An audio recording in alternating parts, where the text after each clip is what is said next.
Matagal na ang nakalipas bago pa man tayo ipinanganak. May isang dakilang pangako ang Diyos sa mundo. Isang pangako ng pag-asa. Isang pangako ng pagmamahal.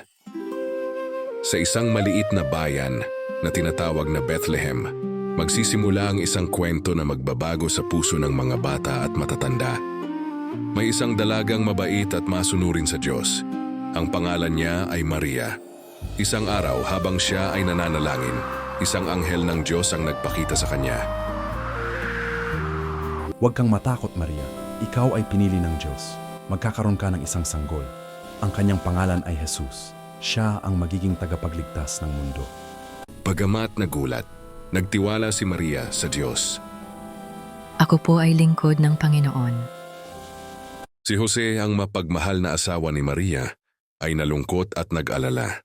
Ngunit isang gabi, isang anghel ang nagpakita sa kanyang panaginip. Huwag kang matakot, Jose. Ang sanggol ay mula sa Diyos. Pangalanan mo siyang Jesus, Emmanuel, Mighty One. Nagising si Jose na may kapayapaan sa puso. Dumating ang panahon na kailangan nilang maglakbay patungong Bethlehem.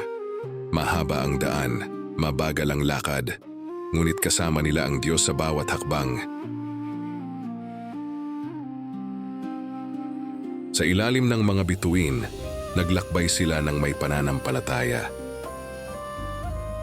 Pagdating nila sa Bethlehem, napakaraming tao.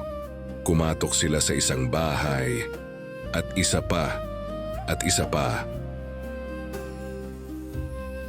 Pasensya na po, puno na. Wala nang bakante. Walang lugar para sa hari ng lahat, ngunit hindi kailanman nakakalimot ang Diyos. Isang simpleng kuwadra ang naging kanilang tuluyan. Sa tahimik na gabi, isinilang si Baby Jesus. Inilagay siya ni Maria sa isang sabsaban. Ang ilaw ng langit ay tila bumaba sa lupa. Bagamat siya ay hari, pinili niyang isilang sa kababaang loob upang ipakita na ang pag-ibig ay simple at totoo. Sa mga bukirin may mga pastol na nagbabantay ng kanilang mga tupa. Biglang nagliwanag ang langit. Magalak kayo, isinilang ngayon ang tagapagligtas. Masayang-masaya ang mga pastol. Agad silang naglakbay upang makita ang sanggol. Mula sa malalayong lupain, may mga pantas na lalaki na sumunod sa isang maliwanag na bituin. Dinala nila ang kanilang mga regalo at pusong puno ng pagsamba.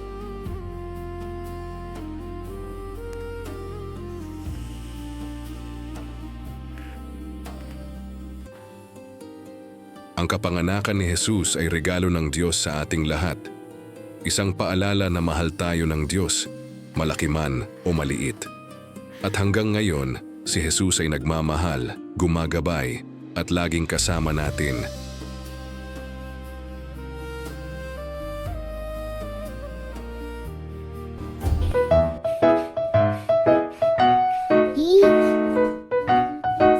Subscribe, like. Watch and learn TV, kids. Subscribe, like, and share.